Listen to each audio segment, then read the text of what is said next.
आता आपण मॅनिफेस्ट करायला शिकलेलो आहोत.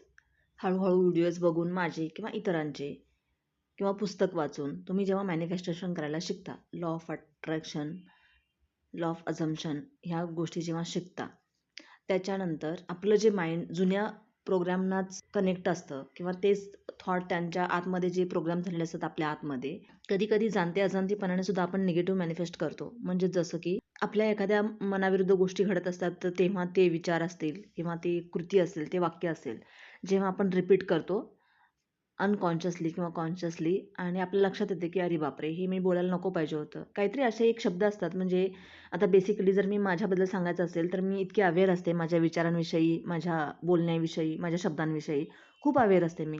मी चुकूनही क्वचितच एखादी गोष्ट कारण मीही माझी पण ही जर्नी काही वर्षापूर्वी सुरुवात झालेली आहे. भलेही मला लॉ ऑफ अट्रॅक्शन खूप आधीपासून कळते. पण आपल्या आयुष्यामध्ये ना इतके वर्ष हे सगळ्या गोष्टी इतक्या फिट असतात ना, त्या लवकर निघत नाहीत किंवा त्याविषयी आपण जास्त अवेअर राहू शकत नाही. जेव्हा काहीतरी आपण मोटिव्हेट असतो तेव्हाच त्या गोष्टी आपण बघताना, ऐकताना आपण स्वतःला म्हणतो, की नाही आजपासून आपण असं करायचं, तसं करायचं. पण जेव्हा आपण त्याच सेफ्टी मोडमध्ये येतो म्हणजे जसं आधी होतं तसंच, तेव्हा ना आपण कधीतरी अजाणतेपणानं आपल्या तोंडून ते शब्द निघतात किंवा ते वाक्य निघतात किंवा ते निगेटिव्ह काहीतरी थॉट्स असतात, ते विचार निघतात आणि आपल्याला नंतर रिअलाईज होतं थोड्या वेळानंतर ते शब्द निघून गेल्यानंतर किंवा तो विचार येऊन गेल्यानंतर रिअलाईज होतं, की अरे मी असं बोलायला नको पाहिजे होतं. मी हे शब्द वापरायला नको पाहिजे होता. मी हा निगेटिव्ह वर्ड्स वापरणं हे चुकीचं होतं. काहीतरी दोष देणं इतरांना किंवा स्वतःला काहीतरी निगेटिव्ह कमेंट करणं जेव्हा हे घडतं ना, तेव्हा लक्षात येतं, की अरे मी असं बोलायला नको पाहिजे होतं. तेव्हा आपण ना एक टेक्निक वापरायची आहे आणि मला या टेक्निकने फार फरक पडलेला आहे. मी माझ्या मुलगीलाही ही गोष्ट शिकवलेली आहे. जेव्हा कधी आपल्या मनाविरुद्ध एखादी गोष्ट घडली जाते किंवा विचार आला जातो, विचार केला जातो किंवा कधी-कधी कुणाला तरी आपल्याला कोणीतरी बोलतं त्या पद्धतीनं, तेव्हा आपण त्यांना डायरेक्टली कधी-कधी थांबवू नाही शकत, की तुम्ही असं बोलू शकत नाही माझ्याविषयी किंवा ह्या घटनेविषयी. तेव्हा ना आपण काय करायचं, मनातल्या मनात ना एक गोष्ट बोलायची, कॅन्सल, कॅन्सल. जेव्हा आपण म्हणतो की मला पोचायला उशीर होणार, मला ऑफिसला पोचायला उशीर होणार, मला ट्रॅफिक लागणार किंवा माझे पैसे इथे तर बुडणारच. असे काहीतरी जे आपल्या विध्वंसक गोष्टी आहे किंवा विध्वंसक वाक्य, विध्वंसक विचार आपल्या आतमध्ये येतात किंवा आपण त्याचा विचार करतो किंवा बोलतो ना, तेव्हा लगेच आपल्याला स्वतःला थांबवायचं आहे, स्वतःवरती कंट्रोल आणायचा आहे विचारांवरती आणि तेव्हाच आपल्याला कॅन्सल, कॅन्सल ह्या शब्दाचा वापर करायचा आहे. तर याच्यामुळे होतं काय, की आपलं सबकॉन्शियस माइंड जे आहे ना, ते पूर्णपणे प्रोग्राम आहे. इतक्या वर्षाचे जे प्रोग्राम्स आहेत आपल्या आतमध्ये, आपल्या जन्मापासून, त्याच्याही आधीपासून, पास्ट लाईफपासून जर कदाचित असेल तर तो वादाचा मुद्दा आहे. पण तेव्हापासून आता लहानपणापासून आपण जे बघत, ऐकत आलेलो आहोत, आपल्या सगळ्या वातावरणातल्या लोकांपासून किंवा परिस्थिती, अनुभव जे काही, तर आपण पूर्णपणे प्रोग्राम झालेलो असतो. म्हणजे जसं की एखादा कुंभार मातीचं मडकं बनवत असतो आणि ते कच्चं असतं आणि तेव्हा त्याला आकार देत असतो ना, तशाच प्रकारे आपल्याला जेव्हा आकार मिळत असतो लहानपणापासून किंवा आपल्या आईच्या पोटात असल्यापासून आत्ता ह्या क्षणापर्यंत, तर जे आपल्या कानावर पडलेलं आहे, आपल्या सबकॉन्शियस माइंडमध्ये गेलेलं आहे, जे आपण स्वीकारलेलं आहे, अनकॉन्शियसली किंवा कॉन्शियसली जेव्हा आपण ते स्वीकारलेलं असतं ना, ते आपल्या आतमध्ये गेलेलं असतं आणि मग आपल्याला त्याचे अनुभव येतात आणि मग त्याच्या धारणा बनतात आणि मग आपण त्या धारणानुसारच विचार करतो, की नाही हे तर असंच असणार आहे, हे काही बदलणार नाही आहे आणि हे नॉर्मल आहे, असं आपल्याला वाटायला लागतं. आणि मग तशाच प्रकारच्या गोष्टी आपल्या आयुष्यात घडतात आणि आपण म्हणतो, की हे असंच असणार आहे. तर जेव्हा आता तुम्हाला इथे स्टॉप करायचं आहे, की नाही मला ही साखळी तोडायची आहे, मला हेच रिपीट करायचं नाही आहे. मग जेव्हा तुम्ही असे एखादे काहीतरी निगेटिव्ह वर्ड्स आपल्यासाठी, आपल्या आजूबाजूच्या लोकांसाठी, आपल्यावर आलेल्या परिस्थितीसाठी जेव्हा आपण यूज करतो, तेव्हा आपण आता अवेअर आहोत ना, कारण आता आपण लॉ ऑफ अट्रॅक्शन वगैरे आपण हे शिकतोय, मॅनिफेस्टेशन शिकतोय. त्याच्यामुळे आता आपण अवेअर झालोय, काय बोलायचं, काय विचार करायचा किंवा काय-काय करायला लागतं. तेव्हा ना आपण लगेचच तिथे थांबवायचं स्वतःला आणि कॅन्सल, कॅन्सल. कशाला कॅन्सल म्हणायचं आहे? त्या विचाराला कॅन्सल म्हणायचं आहे. जो माझ्या मनात विचार आला, त्या विचाराला कॅन्सल म्हणायचं आहे किंवा जे काही मी वाक्य बोलले किंवा जो काही मी शब्द वापरला, त्या वाक्याला मी कॅन्सल, कॅन्सल म्हणायचं आहे. म्हणजेच याचा अर्थ मी ते सबकॉन्शियस माइंडला कॅन्सल करण्याचे आदेश दिलेत किंवा कॅन्सल करण्याचा हुकूम दिला कॅन्सल करण्याचा रिक्वेस्ट केली, काही व्हॉटेव्हर जे तुम्हाला वाटेल ते. पण आपण सबकॉन्शियस माइंडला सांगितलंय, की हे मला माझ्या सबकॉन्शियस माइंडमध्ये नाही घ्यायचं आहे, नाही टाकायचं आहे किंवा नाही मला ते फीड करायचं आहे किंवा स्वीकारायचं नाही आहे. त्याच्यामुळे मला हे नको आहे आणि हे कॅन्सल करायचं आहे.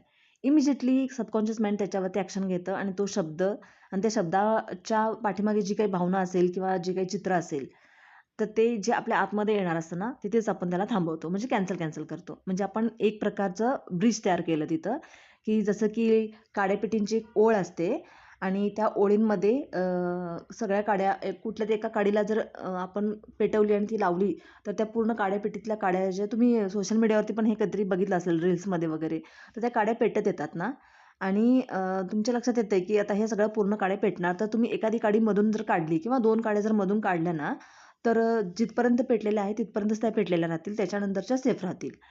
तर तसंच आहे आपल्या बाबतीत, की आपण सबकॉन्शियस माइंडला जे फीड करत आलेलो आहोत आतापर्यंत, तर आपल्याला ते थांबवायचं जर असेल, आपलं लाईफ बेटर करायचं असेल, तर आपण त्यातल्या 1-2 काड्या काढायच्यात. काड्या काढणं म्हणजे काय, की तुम्ही स्वतःच्या सबकॉन्शियस माइंडला सांगायचं आहे, की कॅन्सल. हे मला माझ्या आतमध्ये घ्यायचं नाही आहे, कारण मला याची गरज नाही आहे. कारण मला जे मॅनिफेस्ट करायचं आहे, ते मला मॅनिफेस्ट करायचं आहे. मला जे नको आहे त्याचा मी विचारही करणार नाही, त्याविषयी मी बोलणारही नाही आहे आणि त्याविषयी मी कृती तर अजिबातच करणार नाही आहे. त्याच्यामुळे मला इथे थांबायचं आहे. म्हणून तुम्ही जेव्हा सबकॉन्शियस माइंडला आदेश देता, तेव्हा काय होतं, की तेव्हा ऑटोमॅटिक ते कॅन्सल म्हटल्यानंतर ते कॅन्सल होतं. ते थॉट तुमच्या माइंडमध्ये जात नाहीत.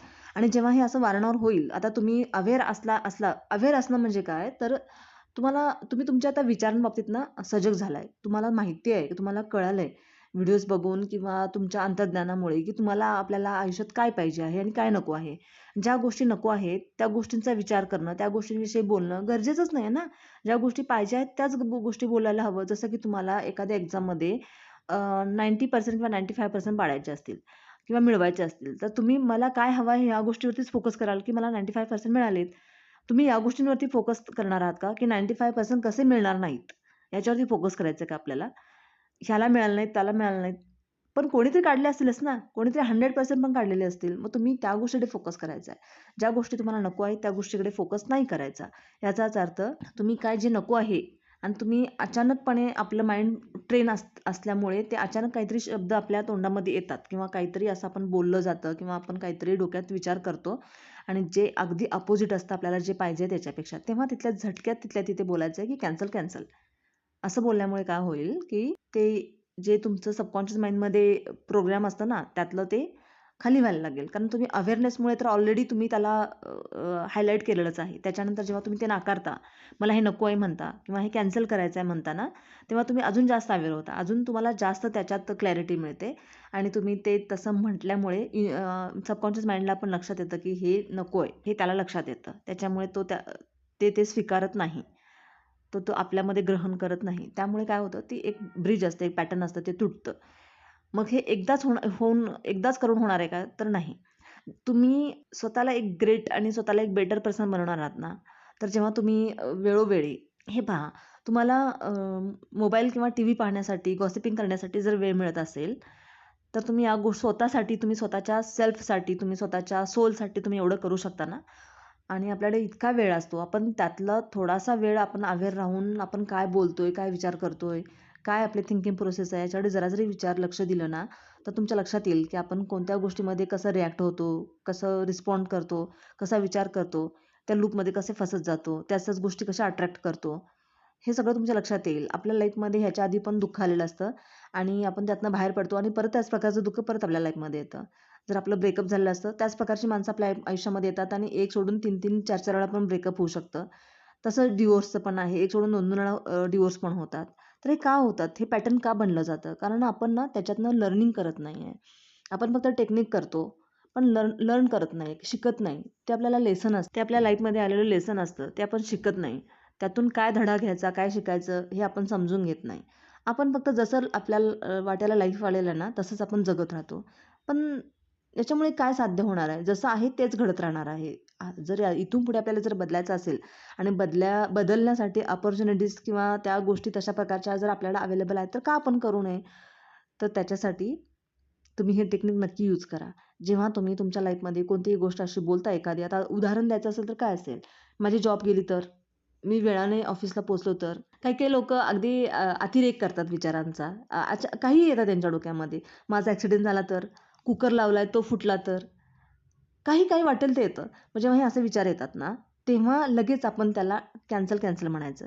कारण हे जर वारंवार सतत विचार येत असतील ना, तर याच्यामुळे काय होईल माहिती आहे का? तुमच्या सबकॉन्शियस माइंडमध्ये ते इतके वेळा जातील ना, तर तुम्हाला रिॲलिटीमध्ये तशा गोष्टी बघायला मिळतील. म्हणजे आपल्या डोळ्यासमोर कुणाचा तरी ॲक्सिडेंट होतोय किंवा काही ना काहीतरी अशा गोष्टी होत राहतात किंवा आपल्या बाबतीत पण त्या तशा गोष्टी घडून येऊ शकतात. शक्यता आहे या गोष्टींची, कारण आपण तेच फीड करत असू ना सारखं. म्हणून मी तर म्हणते की तुम्ही सोशल मीडियावरती काय बघता यालाही खूप महत्त्व आहे. तुम्ही काय बघता, काय अझ्युम करता, काय तुम्ही ग्रहण करता, ते किती वेळ बघता, कोणत्या प्रकारचं कंटेंट बघता, हेही तुम्हाला याच्याविषयी मी सोशल मीडिया विषयी पण मी एक व्हिडिओ घेऊन येईन. तर त्याच्यामध्ये तुम्हाला सांगेन की हे आपल्यावरती कसं अफेक्ट करतं. त्याच्यामुळे तुम्ही अवेअर राहा. आणि जेव्हा तुम्हाला असं वाटतं की मी काहीतरी चुकीचं बोललोय, चुकीचा विचार केलाय, चुकीचं काहीतरी क्रिएट करायला लागलोय, कारण आपण क्रिएटर आहोत. आपण आपली लाईफ लिहितोय, आपण आपली लाईफ घडवतोय. आपल्या लाईफमध्ये काय काय असायला हवं हे आपण ठरवतोय. मग त्याच्यामध्ये आपल्याला काय नको आहे ना, त्या गोष्टींवरती फोकस करण्यापेक्षा काय हवं आहे त्याच्यावरती फोकस करणं हे केव्हाही चांगलं. म्हणून म्हणते की तुम्हाला जेव्हा अशा गोष्टी तुम्ही जेव्हा क्रिएट करत असता स्वतःहून, तेव्हा तुम्हाला तिथेच लक्षात आल्यानंतर तेव्हाच तुम्ही हे कॅन्सल हे वापरलं ना, की ते सबकॉन्शियस माइंड तुमचं स्वीकारत नाही. आणि हे तुम्ही जेव्हा वारंवार करायला लागता ना, तेव्हा तुमची जी हॅबिट असते, तुमचं पॅटर्न असतं, ते ऑटोमॅटिक तुटत जातं. आणि ते इतक्या वेळा तुटतं ना, की तुमची ती हॅबिट, तुमची ती सवय किंवा तुमचं ते व्यसन असतं ना, निगेटिव्हिटीमध्येच प्रोसेस करत राहणं, ते संपून जातं. आणि तुम्ही एका नवीन अलाइनमेंटमध्ये जाता, नवीन व्हायब्रेशनमध्ये जाता आणि तुमच्याकडे अशा नवीन गोष्टी येत राहतात, ज्या पॉझिटिव्हली तुम्ही त्या स्वीकारत जाता. तर आजचा व्हिडिओ तुम्हाला कसा वाटला? आवडला का? आवडल्यास नेहमीप्रमाणेच म्हणते तसं मी लाईक करा, शेअर करा, सबस्क्राईब करा. बेल आयकॉनचं बटन प्रेस करा, ज्याच्यामुळे तुम्हाला माझे नवीन-नवीन व्हिडिओज येत राहतील. आणि मी फक्त टेक्निकच शेअर नाही करत आहे. मी तुम्हाला अशा पण काही टिप्स आणि अशा पण काही गोष्टी सांगत असते. कारण नुसतं टेक्निक करून त्याच्या पाठीमागचं लॉजिक, त्याच्या पाठीमागचे विचार, त्याच्या पाठीमागचे थॉट प्रोसेस ह्या गोष्टी आपल्याला कधी-कधी कळत नाही. आपण फक्त ते कर्म म्हणून, कृती म्हणून, क्रिया म्हणून करण्यापेक्षा ते समजून केलं आणि ज्या गोष्टी आपण करतो टेक्निक त्याच्या पाठीमागेही आपलं जर माइंडसेट जर क्लिअर असलं तर आपल्याला त्याचा जास्त फायदा होतो. कारण टेक्निक करणार सोडून देणार आणि मग हे का झालं नाही, का दिसलं नाही, माझं मॅनिफेस्टेशन का झालं नाही, त्याच्या पाठीमागे भरपूर गोष्टी असतात. हे फक्त एक टेक्निक करणं इतकं सोपं नाही आहे. तुम्हाला त्याच्या पाठीमागे काय काय गोष्टी असतात, की तुम्ही कसा विचार केला पाहिजे, तुम्ही स्वतःला कसं अवेअरनेसमध्ये ठेवलं पाहिजे, तुम्ही स्वतःचे पॅटर्न कसे तुम्ही संपवले पाहिजेत किंवा तुम्ही का इतक्या लूपमध्ये अडकलेला आहात, याच गोष्टी वारंवार का घडत आहेत किंवा ह्या लाईफमध्ये तुमच्या का गोष्टी आलेत, तुम्ही त्या कशा गोष्टी तुमच्या आयुष्यातून काढून टाकू शकता, हवं ते मॅनिफेस्ट कसं करायचं, हीलिंग कसं करायचं, ह्या जेव्हा तुम्हाला मी गोष्टी सांगत असते ना, तेव्हा त्याचं काही ना काहीतरी बेनिफिट आपल्याला होत असतं. काही ना काही म्हणण्यापेक्षा खूप जास्त बेनिफिट होत असतं. तेव्हा तुम्ही ह्याही गोष्टी लक्षात ठेवा. आणि सगळ्यात शेवटी मी असं म्हणेन की तुम्ही कोणाला तरी शेअर करा. कारण माझी इच्छा आहे की ही गोष्ट सगळ्यांना कळायला हवी, सगळ्यांना. कारण कुठल्यातरी एका वाक्यामुळे, कुठल्यातरी एका उदाहरणामुळे, कुठल्यातरी एका गोष्टीमुळे कुणाला ना कुणाला तरी त्याचं उत्तर मिळालं ना, तर मला त्याच्यासारखा आनंद दुसरा नाही आहे. आणि त्याच्यासारखं पुण्य तुमच्यासाठी दुसरं कोणतंच नाही आहे. कारण तुम्ही माध्यम आहात. मी जे सांगते ते इतरांपर्यंत पोहोचवण्यासाठी हे तुम्ही माध्यम आहात. तर त्याचंही तुम्हालाही पुण्य आणि मलाही पुण्य मिळेल. म्हणून म्हणते की तुम्ही शेअर करा. आणि आजचा हा व्हिडिओ तुम्हाला नक्कीच आवडेल. थँक